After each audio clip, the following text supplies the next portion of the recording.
Welcome to our channel IK education ये lecture series जिसमें हम मॉडर्न इंडिया हिस्ट्री को कवर कर रहे हैं। This lecture series is preparing for all competitive exams. हम सिंपल एंड आसान वे में आपको इंडिया के इतिहास को बताएंगे। आज का हमारा जो टॉपिक होने वाला है वो है the expansion of British empire in India. तो लेक्चर में आगे बढ़ने से पहले आपसे रिक्वेस्ट है कि हमारे चैनल को सपोर्ट कीजिए और आपका सपोर्ट ये है कि चैनल को लाइक करना, सब्सक्राइब करना और आगे शेयर करना। हम आपसे बात करेंगे बंगाल के बारे में। तो बंगाल में ब्रिटिश ईस्ट इंडिया कंपनी ने दो वार लड़ी है, जिसे हम प्लासी की वार कहते हैं और बक्सर की वार कहते हैं। अब प्लासी और बक्सर को समझने से पहले हमें थोड़ा बंगाल के बारे में समझना जरूरी है। तो देखिए, हम समझेंगे सबसे पहले बंगाल के नवाबों के बारे में। मुर्शिद कुली खान है, सुजाउद्दीन है, सरफराज खान है और अलीवर्दी खान है और सिराजुद्दौला है। ये पांच रूलर थे।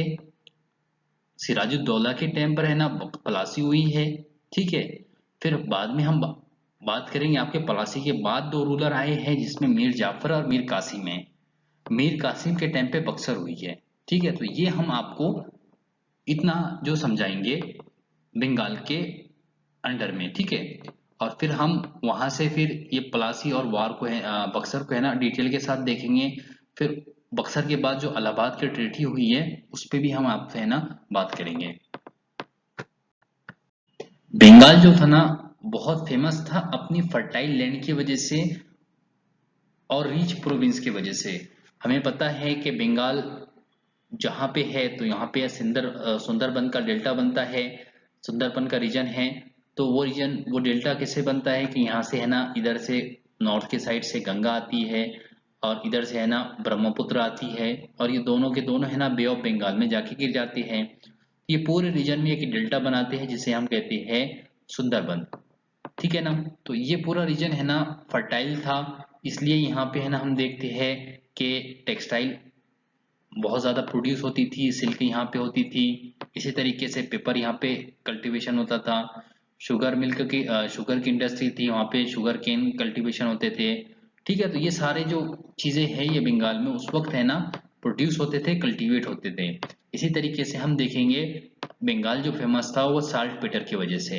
इस साल्ट पेटर के बारे में मैंने आपको पिछले बताया होगा और बताता हूँ यहाँ पे। ये वो टाइम था कि साल्टपीटर है ना, आपको मालूम है कि गन पाउडर में इस्तेमाल होता था और उस वक्त है ना बहुत से कैनॉन्स बन रहे थे, बहुत से है ना जो हम तोपे कहते हैं ना जिससे वो बन रहे थे कि ये उसी उसी का टाइम था। तो ये उन तोपों में है ना एज अ एजेंट काम करता था या एज है ना वहाँ पे एक सब्सटेंस काम करता था, ताकि है ना जो बारूद है ना उसको बनाने के लिए। तो इसलिए इसकी इम्पोर्टेंट थी। और हम देखेंगे इंडिगो की कल्टीवेशन यहाँ होती थी। तो इंडिगो की डिमांड भी है ना इंटरनेशनल मार्केट में बहुत ज्यादा थी। और अंग्रेज के जो गुमाश्ते थे, जो इंडियन थे ना, वो इंडियन फार्मर थे, इंडियन के जो किसान थे उनको मजबूर करते थे कि आपने है ना इंडिगो है ना अपने फार्म में, अपने लैंड में कल्टीवेट करना ही करना है। तो हम देखेंगे बाद में इसका बैड इम्पैक्ट भी पड़ा है इंडिया के हिस्ट्री पर। बहुत से रिवॉल्ट हुई है, इंडिगो रिवॉल्ट के नाम से मशहूर है, ठीक है ना। तो ये इसीलिए हुई है क्योंकि इंडिगो के वजह से, इंडिगो उगाने के लिए, इंडिगो कल्टीवेट करने के लिए ब्रिटिश के जो एजेंट है उनके गुमाश्ते वो मजबूर किया करते थे इंडियन फार्मर को। और इंडियन फार्मर जो है ना मजबूर थे, इसलिए वो उगाते थे ऐसे, लेकिन उनका इम्पैक्ट जो है ना उनकी लैंड पे होता था। लैंड है ना कि लैंड की फर्टिलिटी कमजोर हो जाती थी, तो इसलिए है ना ये फार्मर ने फिर रिवॉल्ट की थी, ठीक है ना। हैंडीक्राफ्ट यहाँ बंगाल का बहुत फेमस था, ठीक है ना, लेकिन ब्रिटिश पॉलिसी की वजह से हैंडीक्राफ्ट है ना पूरी तरीके से डिके हुआ था। हम बात करेंगे आप यहाँ के जो रूलर्स थे, बंगाल के नवाब थे, उनके बारे में। सबसे पहले जो नवाब थे जिन्होंने है ना बंगाल को है ना एक सूबा बनाया है, बंगाल को है ना एक प्रोस्पेरियस सूबा बनाया है, वो थे मुर्शिद कुली खान। मुर्शिद कुली खान तो ये बंगाल के पहले नवाब है। और बंगाल के जिन्होंने है ना जैसे इंडिपेंडेंट नवाब, जिन्होंने है ना अपने बंगाल को मतलब अपने आप को इंडिपेंडेंट बनाया है बंगाल को। तो इन्होंने जो बंगाल के नवाब बने थे ये 1717 में बने थे, लेकिन ये 1727 में इनका मृत्यु हो गई थी। अब इनके बारे में देखिए कुछ इंफॉर्मेशन है मुर्शिद कुली खान के बारे में। ये साउथ इंडियन के ब्राह्मण थे, ये कन्वर्ट हुए थे इस्लाम के अंदर, ठीक है ना। इनको है ना बहुत सी लैंग्वेजेस थी, जैसे कि है ना उस वक्त पर्शियन लैंग्वेज है ना ऑफिशियल लैंग्वेज थी, तो ये इनको आती थी। अरबी भी कुछ जानते थे ये, इसके अलावा जो इंडिया के जो उस वक्त के रीजनल लोग लैंग्वेजेस थी जैसे बंगाली वगैरह, ये भी जानते थे। और साउथ इंडिया के तो साउथ इंडियन की लैंग्वेजेस भी जानते थे। लैंग्वेज उसके पे बहुत ज्यादा कमांड था इनको। और दूसरी चीज ये है ना, दिल के बहुत अच्छे इंसान थे, क्योंकि ये दिल के इंसान होने अच्छे होने की वजह से इनके अंदर एक मतलब लोगों से हमदर्दी थी। ये सच, हमेशा सच बोला करते थे, और वो लोगों का साथ दिया करते थे जो सच बोलते थे, या फिर है ना ऐसा समझिए जो नेक दिल के लोग होते हैं, पाक साफ लोग होते हैं, उन लोगों को ये पसंद किया करते थे। तो अपने एडमिनिस्ट्रेशन के अंदर भी ऐसे ही लोग रखा करते थे जो ईमानदारी से अपना वर्क करे, जो है ना सही तरीके से अपना वर्क करे। तो इसीलिए इन्होंने अपने एडमिनिस्ट्रेशन को बहुत जबरदस्त बनाया था। और यही खूबियों की वजह से ये है ना, जो मुगल एम्पायर था उस वक्त, मतलब औरंगजेब, तो औरंगजेब के आंखों के तारे बने हुए थे, बहुत पसंद करते थे औरंगजेब इनको। तो हम देखेंगे कि ये औरंगजेब ही की वजह से है ना बहुत से बड़े बड़े मर्तबे पे पहुंचे हैं, बड़ी बड़ी पोस्ट मिली है इनको। तो हम देखेंगे जिस वक्त औरंगजेब है ना डेक्कन में था, तो डेक्कन में ये जो जितना भी ऑफिशियल फाइनेंशियल वर्क था वो इन्हीं के पास था। फिर बाद में है ना इनको है ना एज अपॉइंट किया गया था बंगाल का सूबे का दीवान। तो ये 1700 में वहां के दीवान बना दिए गए थे बंगाल के पूरे, मतलब जितना फाइनेंस था ना इन्हीं के हाथ में था। दीवान कहते हैं फाइनेंस मिनिस्टर को, ठीक है ना, तो पूरा फाइनेंस इसके हाथ में था।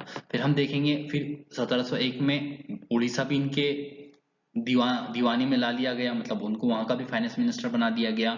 फिर बाद में हम देखेंगे 1704 में इनको है ना बिहार का भी दीवान बना दिया गया था। तो हम देखेंगे 1700 से लेके 1704 तक इनकी तरक्की हुई है।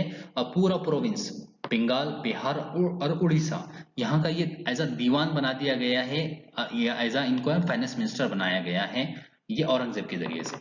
फिर औरंगजेब की मृत्यु के बाद हुआ ये है कि ये है ना फिर और तरक्की की है इन्होंने। अच्छा, उससे पहले इनका एक इंसिडेंट हुआ था, मैं कह रहा हूँ ना औरंगजेब बहुत पसंद किया करता था। हुआ क्या था कि ये जब दीवान थे ना तो ये ईमानदारी से काम किया करते थे। और औरंगजेब का ग्रैंड सन था, उसका नाम था सूबेदार अजीमुशान, वहां का वो एज अ नाजिम था, एज अ वहां का सूबेदार था। तो उनकी और इनकी जमती नहीं थी, क्योंकि फाइनेंस मिनिस्टर जहां होता है और वहां का जो एडमिनिस्ट्रेटर होता है, रियल एडमिनिस्ट्रेटर, दोनों की है ना, जब दोनों की जमती है तो बहुत कुछ होता है। लेकिन जब दोनों की नहीं जमती है ना तो बहुत कुछ और भी घटता है। तो यहाँ पे हुआ ये था कि दोनों की नहीं जमती थी ना, तो इसने क्या किया था, अजीम उस शान ने ये सोचा था कि मैं है ना क्या कर दूं, इसका काम कर दूं, मतलब मुर्शिद कुली खान को है ना रास्ते से हटा दूं। इसने अटैक किया था कुली खान के ऊपर अटैक कर दिया था। हुआ ये था, ये बच गए थे उसमें, और इन्होंने पूरा एक लेटर लिख दिया था औरंगजेब को। तो औरंगजेब ने है ना फिर वापसी में लेटर लिखा था अजीम शान को, बहुत खतरनाक फटकार मारी थी, और कहा था अगर से इसकी जान को, अगर से मुर्शिद कुली खान की जान को कुछ हो जाए तो मैं तुम्हारी जान ले लूंगा। सीधा सीधा ये लेटर में लिख दिया था उन्होंने। तो ये हुआ है क्योंकि औरंगजेब बहुत पसंद करते थे मुर्शिद कुली खान को। अब देखिए ये तो हुआ है ना। अब ये इंसिडेंट का असर क्या हुआ पता है, उस वक्त जो था ना डेक्का करके है ना, वहां पे है ना ये जो फाइनेंस मिनिस्टर का ऑफिस था, वहां पर है ना पूरी तरीके से यहाँ का उनका कैपिटल था ये। तो ऑफिस भी वहीं था, तो उन्होंने क्या किया था उसको है ना अपना शिफ्ट कर दिया था मकसूदाबाद में। बाद में मकसूदाबाद बन के है ना मुर्शिदाबाद हो गया वो, ठीक है ना। तो ये मकसूदाबाद में इन्होंने कैपिटल को शिफ्ट कर दिया था फाइनेंस मिनिस्ट्री की। मतलब उन्होंने क्या सोचा था कि अजीमो शान से दूर भाग जाने का, अजीमो शान देखा मेरा, मैं है ना वहां पे रहूंगा, अब हमारा कॉन्टेक्ट अच्छा जमेगा। ये कर दिए थे इन्होंने। औरंगजेब की देर तक इनके जो पोर्टफोलियो में है ना और भी इजाफा हुआ है। तो जैसा मैंने आपको कहा था कि इनको जो थी दीवानी थी इनके पास, या फाइनेंस मिनिस्ट्री थी, बंगाल की तो थी, उड़ीसा की भी आई है और बिहार की भी आई है। फिर बाद में इनको है ना उड़ीसा का है ना नायब बना दिया गया था। नायब बोले तो आज के टर्म में हम उसे कह सकते हैं सीएम बना दिया गया था, ठीक है। तो ये चीज इनके हाथ में आ गई थी। अब देखेंगे औरंगजेब की मृत्यु हुई है, उनका डेथ हुई है, उसके बाद हम देखेंगे फर्रुख सैयार ने रूल किया है 1713 से लेकर 1719 तक। तो ये टाइम भी इनके लिए बहुत, मतलब बहुत अच्छा था, क्योंकि ये टाइम में इनको है ना फर्रुख सैयार के टाइम पर इनको बंगाल की सूबेदारी मिली है। 1717 में इनको है ना फुल सूबेदारी मिली है बंगाल की, मतलब बंगाल का भी इनको है ना सीएम बना दिया गया था आज की टर्म में, सूबेदार बना दिया गया था। तो हम देखेंगे इनके पास है ना दीवानी तो थी, लेकिन एज इनको है ना सूबेदार भी बना दिया गया है। तो यहाँ पे 1717 में हुआ ये, ठीक है। अब देखिए, हुआ ये है कि जैसा मैंने आपसे कहा है कि बंगाल है, हैदराबाद है, इसी तरीके से अवध है, ये सूबे थे मुगल एम्पायर के या मुगल एम्पायर के।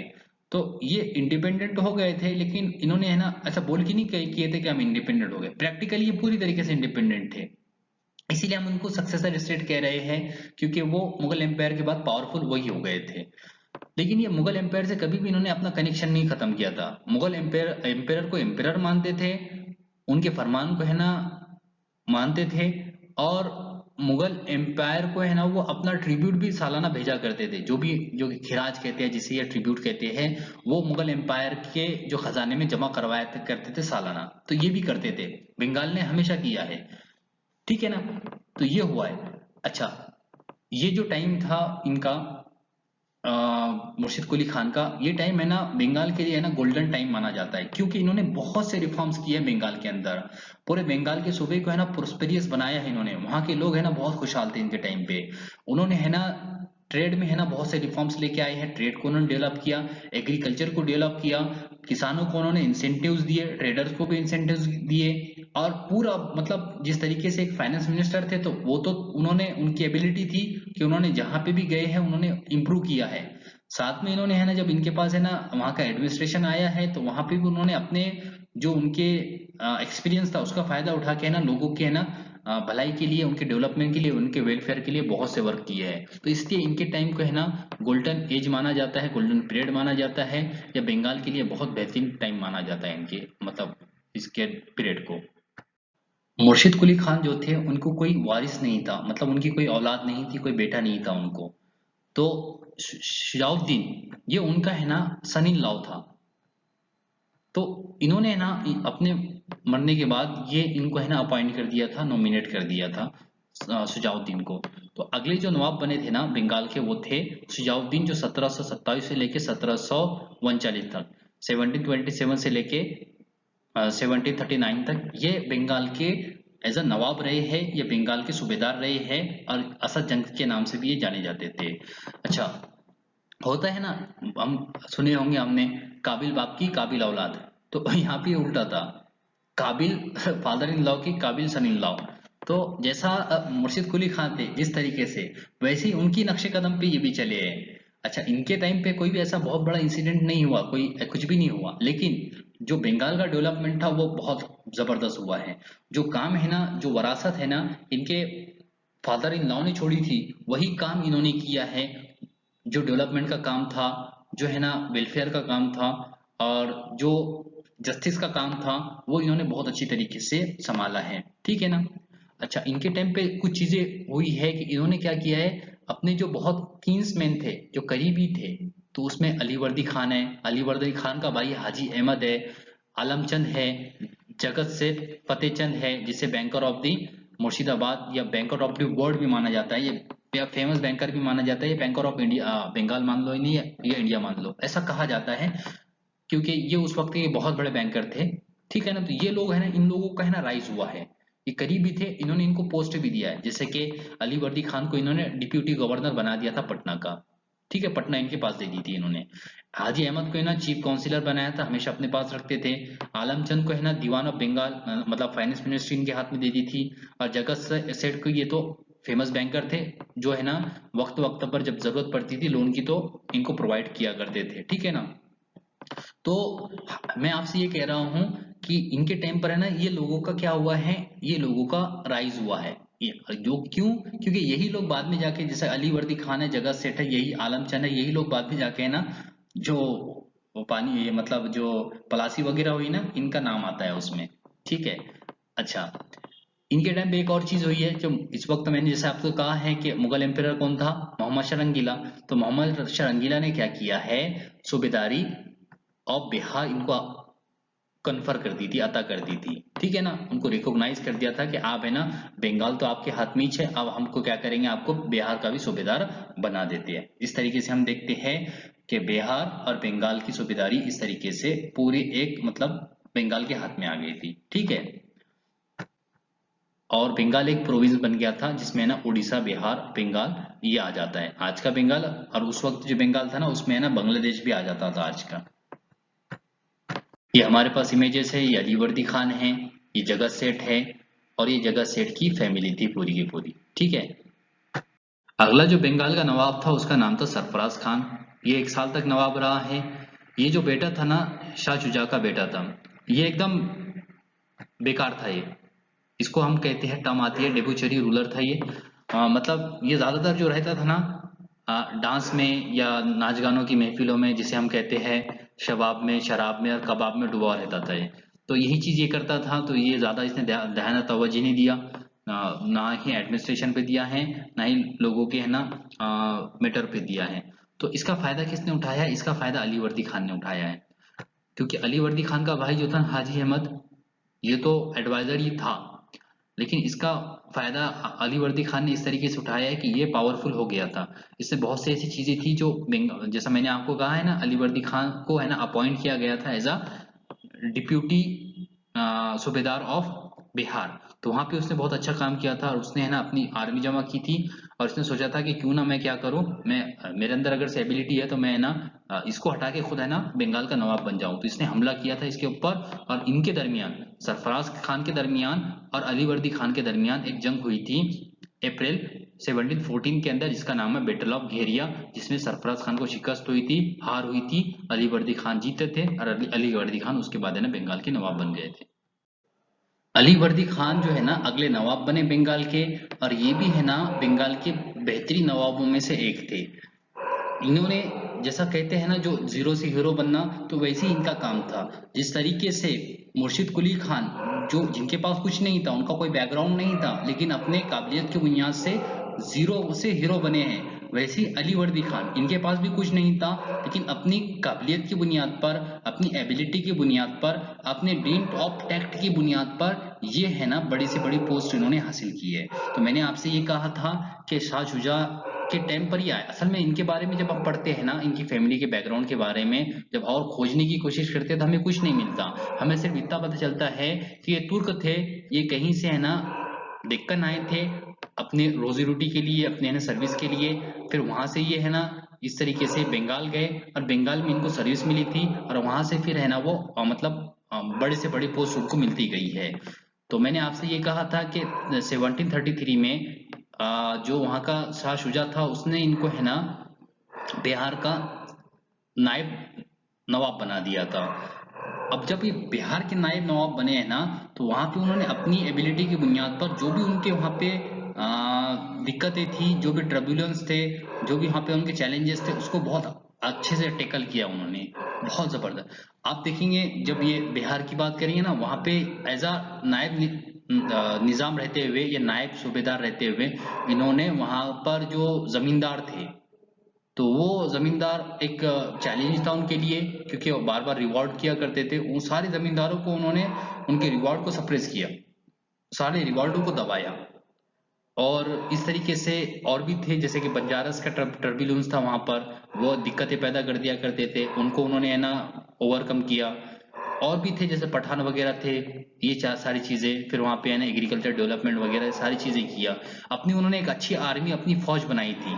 और फिर उसका फायदा ये हुआ उनको कि जैसे ही है ना शाह शुजाओं की मृत्यु हुई और उसकी उनकी जगह सरफराज खान रूलर बना, वो काबिल नहीं था, तो इन्होंने क्या किया, सरफराज खान पे हमला करके है ना उसको है ना बैटल ऑफ झेरिया में हराकर खुद है ना फिर बंगाल के नवाब बन गए थे। अच्छा, जब ये बंगाल के नवाब बने ना, जैसे ही उन्होंने हराया, तो मुगल एम्पायर था शाह, हाँ मुगल एम्पायर था मोहम्मद शाह, उसने भी क्या किया था, इनको है ना एज आ फरमान लिख के दे दिया था कि ठीक है, मैंने भी तुमको है ना यहाँ का बंगाल का नवाब मान लिया। इस तरीके से है ना एम्पायर की तरफ से भी है ना इनको है ना बंगाल की है ना नवाबत मिल गई थी। ठीक है, ये चीज हम देखेंगे। अब बंगाल के नवाब बनने के बाद फिर इन्होंने क्या किया, अच्छा इनके टाइम पे हुआ क्या, वो भी देखेंगे ना। तो मोस्ट इम्पोर्टेंट जो इंसिडेंट हुआ है, जो इवेंट हुआ है, वो ये था कि इनके टाइम पर है ना मराठाओं के आक्रमण हुए हैं। और ये आक्रमण मोस्ट इंपॉर्टेंट है, क्यों? अच्छा, ये जो जिस तरीके से हुए हैं, वो भी एक इंटरेस्टिंग चीज है, क्योंकि जो चीज मैं आप बताने वाला हूं कि आक्रमण की वजह से एक इसका इम्पैक्ट क्या पड़ा, वो इम्पोर्टेंट तो है, लेकिन ये जिस तरीके से हुए हैं, वो एक अजीब सी चीज जो मैं आपको बताऊंगा ना हुई है ना, वो बताता हूँ यहाँ पे, तो वो हम क्लियर करेंगे। पहला हमला जो हुआ था ना 1742 में हुआ था। ये किया था किसने, यहाँ पे देखिए मैं आपको बताता हूँ, यहाँ पे था भोसले, नागपुर के भोसले। अच्छा, मराठा कॉन्फिडेंसी थी ना, पुणे में थे पेशवा, यहाँ पे गायकवाड़ थे गुजरात में, ठीक है ना। ऊपर देखेंगे हम ग्वालियर में शिंदे थे, और इंदौर में जो थे ना, यहाँ पे वो होलकर थे, ठीक है। तो अब देखिए हुआ क्या है पता है, कि ये जो भोसले थे, रघुजी भोसले इस वक्त थे, तो इन्होंने है ना अपने एक अपने जनरल को भेजा जिसका नाम था भास्कर राव, उसको हमला करने के लिए भेजा, लेकिन ये नाकाम हो गया, ठीक है। अगले साल 43 में रघुजी भोसले ने खुद हमला कर दिया। अब ये है ना थोड़ा बहुत कामयाब हो गया था, लेकिन इसी टाइम पे क्या हुआ पता है, यहाँ पे पूना से उस वक्त पेशवा था बालाजी बाजीराव, इसने हमला कर दिया। अच्छा, ये री इन्फोर्समेंट नहीं थी, ये अलग से हमला था, इनका अलग से हमला था, भोसलों का ये अलग से हमला था, इसका अलग से हमला था पेशवा का। अब हुआ क्या है, अलीवर्दी खान ने क्या किया पता है, अलीवर्दी खान पेशवा के पास आया, पेशवा को कहा कि भाई देखिए आपने मुझ पे हमला किया, तो ठीक है, हम है ना पीस ट्रीटी कर लेते हैं, आप इतना पैसा तकरीबन 22-40 लाख रुपए दिया था उसने, 22 लाख रुपए दिया था, और 22 लाख रुपए देकर है ना उसने कहा कि आप क्या कीजिए, रघुनाथ राव के खिलाफ मेरी मदद कीजिए। तो यहाँ का दोनों का अलायंस हुआ, और दोनों ने लड़ा किसके साथ, रघुनाथ राव के साथ। देखो अजीब चीज है ना, दोनों भी है ना रघुनाथ राव के, और रघुनाथ राव फिर पीछे हट गया था, और इस तरीके से हम देखेंगे इसमें फायदा हो गया था किसका, पेशवा ऑफ पुणे। तो ये हुआ है 43 के अंदर, ठीक है। अब अगले साल क्या हुआ पता है, जब 43 में ये हुआ है ना, तो रघुनाथ राव है ना खामोश नहीं बैठा, उसने कहा फिर हम हमला करेंगे, फिर इसने फिर और हमला किया अगले साल 44 में, और फिर इसने भास्कर राम को भेजा। भास्कर राम को जब भेजा है ना इसने, तो भास्कर राम को इसने क्या, अलीवर्दी खान ने मरवा दिया था। इसका बदला लेने के लिए फिर इसने, रघुनाथ राव ने फिर हमला किया, लेकिन ये भी नाकाम हो गया, ठीक है। तो इस तरीके से 45 में हमला हुआ। फिर अगला जो हमला हुआ ना, वो हुआ था 48 में। अब रघुनाथ राव नहीं था, बल्कि उसका बेटा था, उसका नाम था जानको जी। तो जानको जी भोसले ने फिर हमला किया है 48 में, और ये हमला लंबा चला है, 48 से लेके ये चला है माफ कीजिए 51 तक, मतलब 3 साल तक ये ऐसा कॉन्फ्लिक्ट चला है पेशवा के, मतलब माफ कीजिए भोसलों के और अलीवर्दी खान के दरमियान में। तो ये बहुत अंदर तक चला गया था, और बहुत मतलब वहां पे ये पूरा टाइम जो था ना, इसमें बंगाल के लिए बहुत बड़ी मुसीबत बनी हुई थी, क्योंकि पहले से है ना 42 से हमले हो रहे हैं, मतलब 10-12 साल तक ये हमले चले हैं, 10 साल तक, 9 साल तक। और इसमें जो था ना उस वक्त पूरा जो एग्रीकल्चर फील्ड थी, वर्कर थे, लेबर थे, वहाँ की जो ट्रेडर्स थे, तो इकोनॉमिकली है ना पूरा बहुत ज्यादा नुकसान हुआ था बंगाल का इसमें, क्योंकि पर्टिकुलर हर साल हमले हो रहे हैं, एक साल के बाद फिर हमला, फिर हमला, इस तरीके से है ना वहाँ की इकोनॉमी कोलैप्स हो गई थी, कोलैप्स हो गए थे, और लोग भी बहुत परेशान हो गए थे हमलों से। तो इसका इसका इफेक्ट क्या पड़ा है पता है, कि ईस्ट के लोग वेस्ट में चल गए, वेस्ट के लोग इधर आ गए, उथल पुथल हो गया था पूरा लोगों का, क्योंकि वो परेशान हो गए थे हमलों की वजह से। खैर, तो भोसले जानकू जी के और अलीवर्दी खान के दरमियान फिर पीस ट्रीटी हो गई, और ट्रीटी में है ना ये तय पाया कि भाई यहाँ से है ना सुबरनेका रिवर है, इसको बाउंड्री मानी गई, और ये कहा गया कि अब आप है ना ये जो रिवर है ये क्रॉस नहीं करेंगे, अगर ये क्रॉस करते हैं तो आपने फिर वायलेशन किया ट्रीटी का। इस तरीके से समझौता हो गया, और यहाँ से फिर इनको कुछ इलाका दे दिया गया, फिर पैसे दे दिए गए, और इस तरीके से ये हमले खत्म हो गए, ठीक है। ये हमले हो गए ना, तो इसका इम्पैक्ट क्या पड़ा पता है, इसका इम्पैक्ट, बैड इम्पैक्ट ये पड़ा बंगाल के लिए कि उनका लॉस हुआ है बहुत ज्यादा, पूरा जो टाइम रहा है ना वो पूरा टर्बुलेंस रहा है, और उसमें जो किसान थे, मजदूर थे, वर्कर थे, या फिर है ना ट्रेडर्स थे, वो बहुत परेशान हाल रहे। इसका फायदा जो है ना पॉजिटिव, वो है कंपनी को। कंपनी थी ना यहाँ पे, उनके अलग अलग अपने जगहों पर फोर्ट्स वगैरह थे उनके ना अपने, ठीक है ना।